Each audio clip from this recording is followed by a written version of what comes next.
காது கேட்காது இவளுக்கு. கேட்காத உனக்கு எவ்வளவு நேரம் கூப்பிட்டுங்கிறேன்.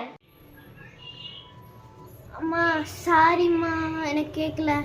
சரி டின்னருக்கு என்ன வேணும் சொல்லு. பரோட்டா சொல்லலாமா? பரோட்டாவா?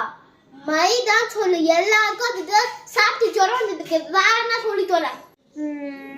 அப்போ பூரி சொல்லலாமா? பூரியா? அதுல எவ்வளவு எண்ணெய் தெரியுமா? பத்தாதுக்கு அந்த அண்டால குழம்பு வேக வைக்கணும். மா அட்லீஸ்ட் தோசையாவது சுடமா. தோசையா? 10-15 தோசையை சுத்திட்டு இருப்ப. நீ உட்காந்து சாப்பிட்டு இருப்ப, நான் உட்காந்து பார்த்துட்டு இருக்கணும்ல. மா நீ ஏதாவது செய்யுமா, வேற ஏதோ சொல்றதுக்கு இல்லம்மா. இட்லி சுடுடா. சுடுப்போ. Mission success. ஒரு பிளானோட தான் வந்திருக்காங்க போல.